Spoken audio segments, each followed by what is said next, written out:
We are diving into a little bit more of a insightful topic where we talked about fashion a couple of episodes, and now we're kind of getting back into some of our Deeper topics, if you deeper will. topics. Yeah, girl chats, girl chats.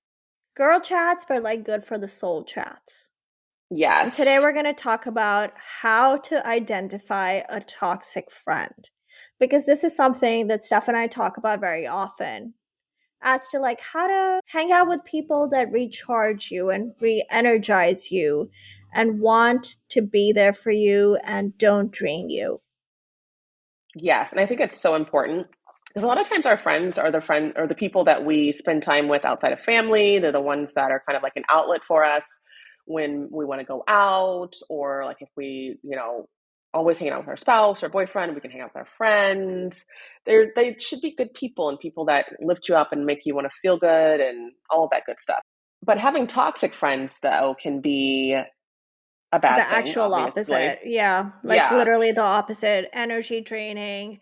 Actually, there have been studies that say like having toxic friends can completely change your emotional and physical well being because of the stress that a toxic relationship or a toxic friend can give you. And in our 30s, I think we have also touched on this. Like, I think this was like our first episode for the beginning of season 2, where we talked about how we're letting go of people pleasing. Now we want to talk a little bit deeper about just toxic friends and how to identify them and just move on with your life if you have Yeah. that friendship.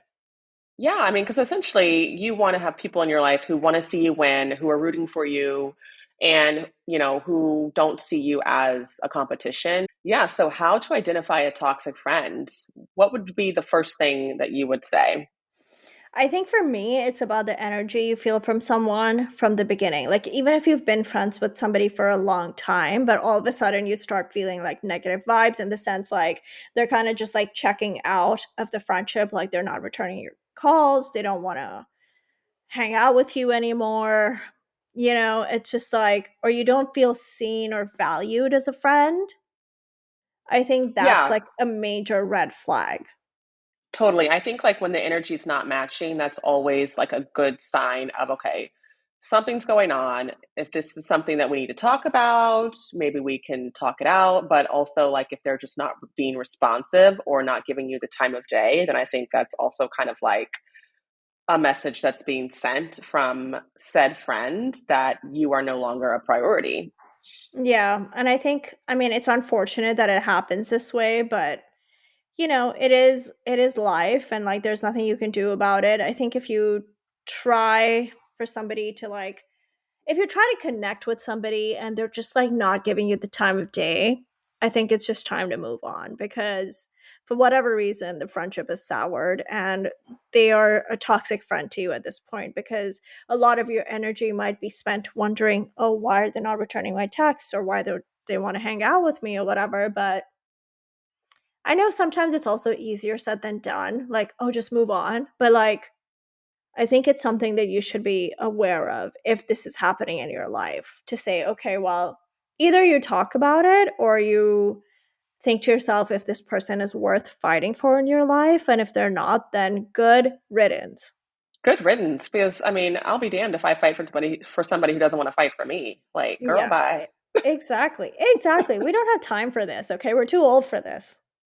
Too old, and we got too much going on. Yeah.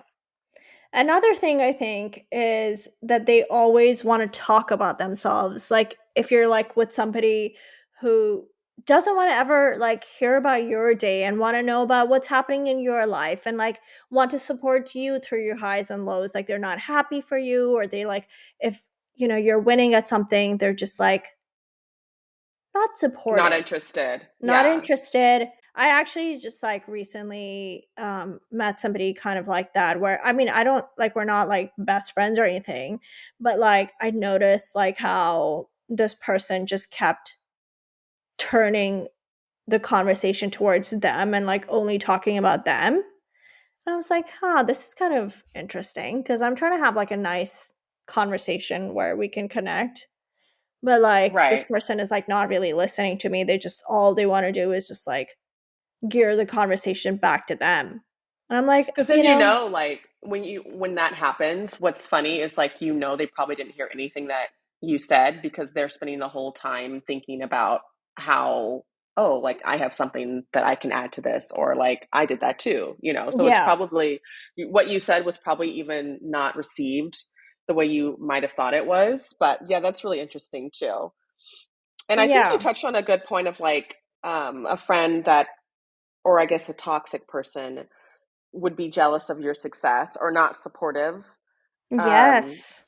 I always think it's so funny, like, and I don't know that these are like necessarily close friends or toxic people, but I think it's so interesting, like on social media, when people who watch your stories but don't like engage or Oh my God, comment I or like, know. I and it's know. like, and like the people who watch your stories the most are kind of up at the top of Exactly. your feed, are like the story viewers. And so it's always funny to me because I'm just like, girl, what are you doing? Or like when you see them in public and it's kind of awkward, but they watch all of your stories. It's so weird. So weird. No, I 100% get it. And I'm not like looking through like every friend list, but I think if you've like engaged with somebody for a long time, like on social media, like their name will always come like on top of like the viewers of your story or whatever. Like you always see the same faces, right?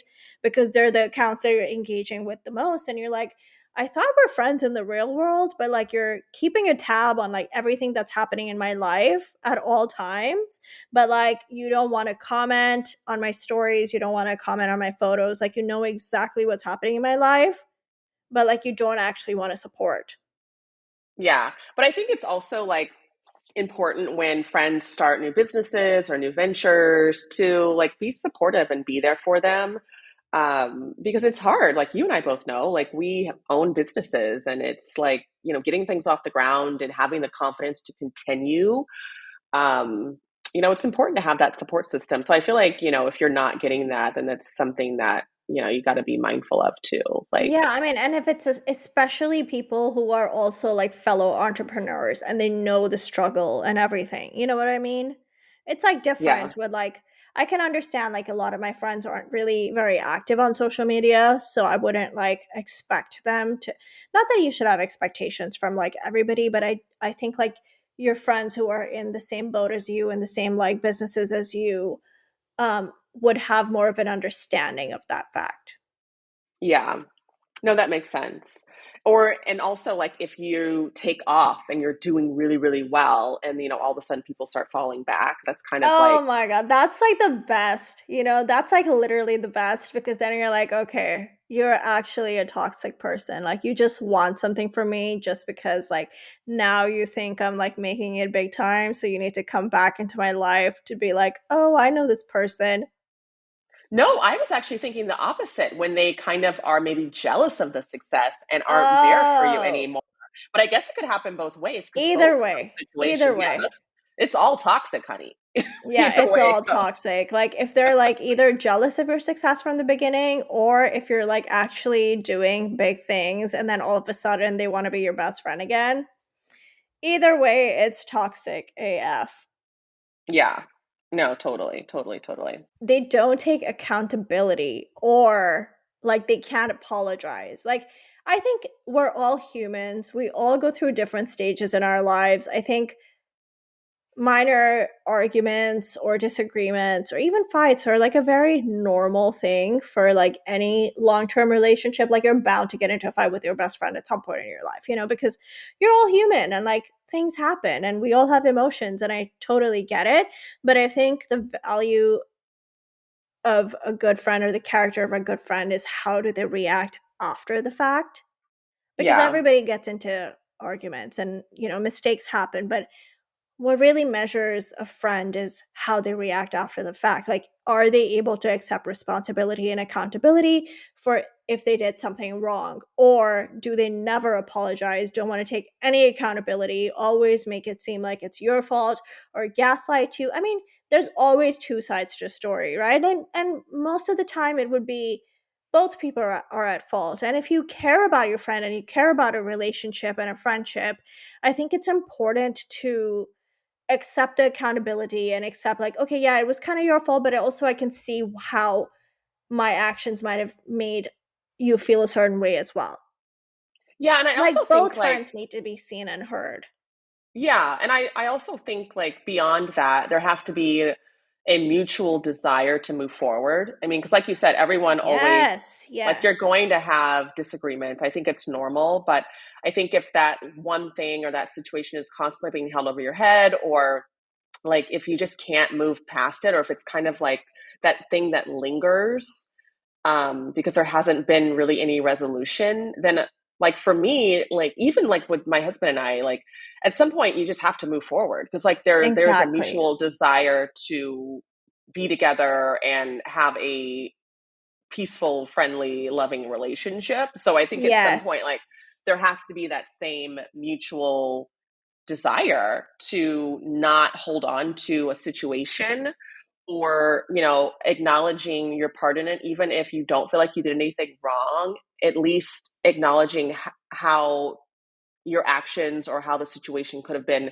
maybe misunderstood, or understanding someone else's perspective, I think is so important. But I mean, a lot of times I think friendships resolve, or like dissolve, not resolve, but dissolve, because like no one can really be the bigger person, or the conversation just doesn't happen, or there's not that mutual desire to move forward. Exactly. And I think Absolutely. that's I also when totally you agree like, with that. yeah, like you just kind of reveal the toxic friend to those situations too, because like if there's not a mutual desire to move forward, then how important is this friendship to begin with, you know? Exactly. And it needs to be like a respect thing, right? Like, especially if you've known somebody for a really long time, like, why hold on to a grudge? Like, life is so short. Like, there's so many bigger things that can happen in a person's life than to hold on to like a silly grudge that you can like just talk about and move forward. You know what I mean?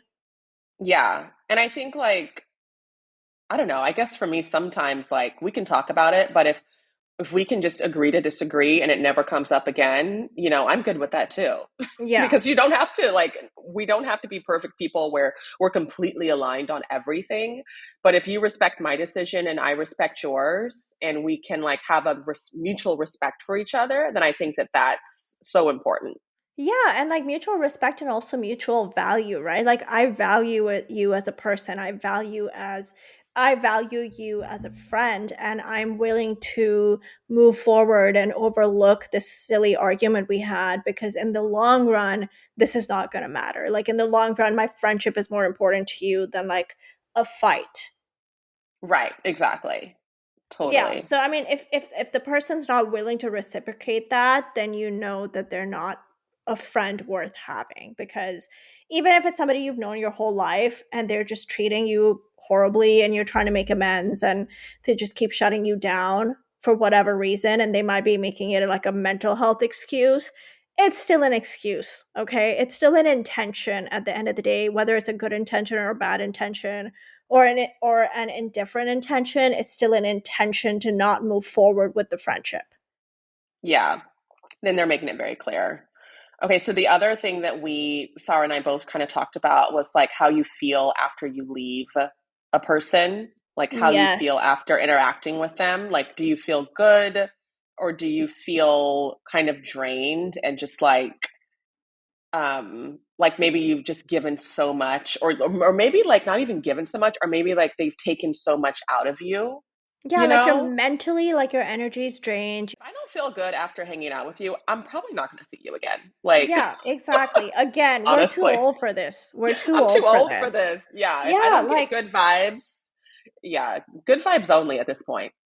yeah, and I think it needs to be like, and it comes down to like mutually trying to have that connection, right? It's an active thing. And like now, like we're older, there's so many people who have children and full-time jobs and demanding lives and extracurricular activities for kids, and you just layer it on and layer it on. And adulting is hard, but I think with friendships, it's just such like a sensitive balance where even though each person is so bogged down in their lives, they have to make like a very active decision to still preserve that deep bond and friendship. And if it's not happening, then just leave, you know? Yeah, I It's don't think like not friendship worth should be it. hard. I don't think friendship should be like this Yeah, it like shouldn't be a super struggle. emotional. Yeah, Yes. like if we're trying too hard, then maybe, it's just not meant to be. Or like if we just don't feel good after leaving each other, like I don't know, I guess why like what is the reason for us hanging out, you know?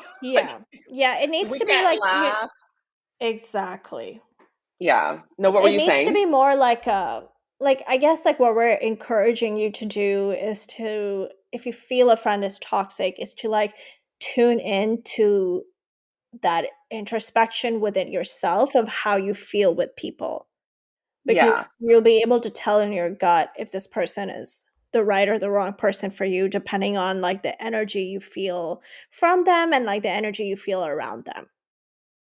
Yeah, I think like taking that time to have that moment of reflection, like especially if you're just constantly feeling like something's not right after hanging with a group of people or hanging with, that one particular person, like take a moment and really like evaluate, is this really good for me? Like is this relationship good for me? Because just because you've known somebody for a really long time, like I even had to go through that. Like just because I've known you, all these years doesn't mean that I have to keep you in my life. Like if we Yeah. don't mesh anymore, if we don't vibe anymore, I don't like, you don't owe me anything and I don't owe you anything. Like this is like our life. You get one life and I want to spend it with people who I really enjoy spending time with. So I think like having that own revelation within myself of just because I've been friends with somebody for so long, or just because I know somebody, or just because they're my sorority sister, or just because like they're a family friend, or they know my family, whatever, doesn't mean that I have to still be friendly with you. Like Yeah. if we don't vibe, we don't vibe, period. Yeah. For me, it's easier said than done. It has been easier said than done. I think we talked a little bit about this on our friendship breakup episode, but like I last year had a major falling off with one of my friends who I'd known for like my whole life. Literally, we grew up together. I'd known her since like the first grade, and it was just like really hard for me to like move past it because I was also tied to the idea of like I've known this person for like over 25 years in my life, and I don't understand like why we weren't able to just move past it. Like all I wanted to do was just move past it and like carry on with our friendship, and she just wasn't willing to give the same energy anymore, and like she was just using like any excuse to like not talk to me and like keep that fight constant, even though I didn't want it to be that way.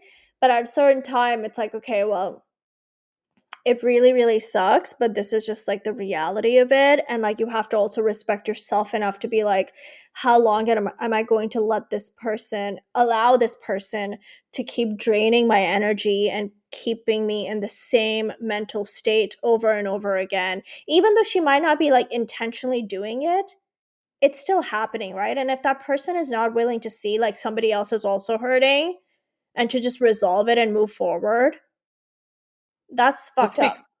yeah, Sorry. and it It speaks is. volumes. It speaks volumes because I think like, you know, nobody should have to like beg for forgiveness. Like, if an apology has been given, like, and somebody's just not willing to receive it, like, it's time to move on, And I think Yeah. that's like one of our last points was like, how do you know when a friendship is over? And I think like if the person just is not willing to move forward with you, then you have to leave them behind. And like Sarah said, it's like it's easier said than done, especially like if you are really emotionally invested into the relationship. But I think you have to respect yourself enough and love yourself enough to know that like these types of relationships, especially like friendships, shouldn't be this hard. Like marriages you Yes. fight for, like I'm gonna fight for my marriage, yada yada yada. But like a friendship should not be this hard, you know? Yeah, I don't know. absolutely. I 100% agree with that. It should not be this hard because you're choosing your friends, right? And if you're at the end of the day, you're just not a priority, like whether they're like, they just can't commit to a time to hang out with you and it's been months of you reaching out, or like they're just like flaky with you, but then they're like always hanging out with other people. it's just time to move on. Like there's no point in hanging out with people or giving your time to people who just don't value you. There's no point, because I think at the end of the day you also have to understand like that you too are a person of value and you bring value to somebody's life, and if they're not willing to accept it or appreciate it, then that's their loss. Yeah, and I think you'll know the difference. Like I have friends who, we text, and sometimes like on both sides, like it might take a day or two to get back to you, but I know like we're busy and we do make the time to hang out when we can. Like all of us have kids, and I think like last time we counted between the three of me and my college besties, we had like 9 children, and so I like love there's a it. lot going on, and so, but there's still an effort that is made, and even Yeah, if a it doesn't response have doesn't to come all the be time, yeah, exactly. I think It you'll doesn't have to be know. like every day, but it's like, if it's been like a year and Yeah, the you person know just when can't someone wants to commit hang to out with like you. 1 hour, then yeah, it's over. Yeah. So I think like what something else I would say like is don't be afraid to just like acknowledge the messages that are being sent. Like if the writing on the wall is they're just not into you, then like you got to receive the message and move on. Yes. I think there's no shame in just moving on, Yeah, you because know. at the end of the day, if you're not setting these boundaries, you're just keeping this negative energy in your life. And at the end of the day, the only person that's really hurting is you, because you're not able to let it go.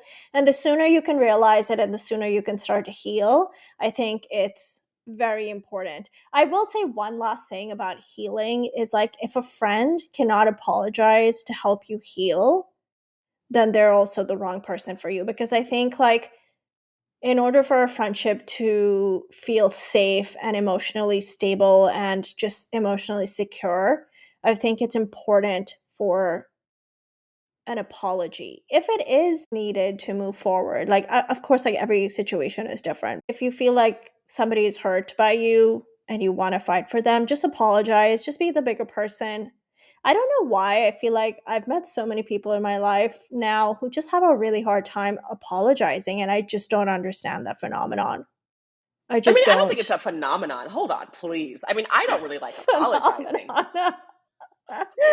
I'm using a wrong word, but it's just like I know nobody likes it. Doesn't make in my mind it doesn't make you a small person apologize. I think it actually makes you the bigger person. Yeah, I mean, I definitely learned in therapy the importance of apologizing and acknowledging someone else's feelings. Feelings, yes, because everybody has Yeah. feelings. Like even though you might not have intentionally tried to hurt them, but they did get hurt. Like try to see their perspective if you want to fight for that friendship. Yeah. But one thing, like for me, the one thing I hate about apologizing though is like, I don't want the other person to think that they were right. I think that's why I used to like struggle with it a lot, especially like with Jason. I'm like, I'm not apologizing to you because you were in the wrong. But, I think like as we've gotten older and we've been in this relationship, we've been married for 14 years. Of course, I'm talking about a marriage now, not a friendship, but like just being able to just apologize and try to understand the other person's perspective helps. Yeah, because I mean, my thing with apologizing is if somebody was in the wrong and they apologize to you, like I think you need to treat your friends how you want to be treated. And let's say one time you're in the wrong and you apologize, and the next time they're in the wrong and they can apologize to you. I think it also comes down to a mutual understanding and value of the friendship and a mutual respect. It doesn't matter at the end of the day who's right and wrong. To me, it Yeah. matters like it matters what the bigger picture is. Like I love you, I value you as a person. If I'm apologizing to you to make you feel better, I'll do it because I want you to heal. Because if you're Yeah. not able to heal from trauma, it's like marriages are completely a different situation. But like with friendships, I think there needs to be a healthy give and take. I agree. I agree. And I think like, I don't know, I'm trying to think if there's ever been a situation where I guess this one wasn't really super deep, but I did apologize for throwing up in my friend's bathroom because I drank too much. I'm glad you did, because I feel like you needed to acknowledge that. So there you but go. But yeah, no, I think like apologizing, I mean, it's just important. And I think it's an important step in moving forward, especially in a friendship. But, also if you're constantly apologizing, like we said, then it's, Then take a that person look is inside. toxic. Yeah, yeah. Yeah, take a deeper look. But yeah, guys, okay. So toxic friendships. How to identify a toxic friend? We'd love to hear your thoughts on this. If you have a toxic friend Yeah, and share you your need to let them go, stories. Share your yeah, let us stories. know. Maybe we can like talk about it. Share your stories on like DM us on Sundays pod underscore. There's so many commonalities, and I feel like in your 30s especially, there are a lot of people who are going through like friendship changes just because like life is changing. And I think we might have a lot of more stories in common. So let us know. Please make sure that you rate and review the podcast because it truly would help us out so much, and we'll talk to you next Sunday. Yes, thanks so much, guys, for tuning in, and we will talk to you soon.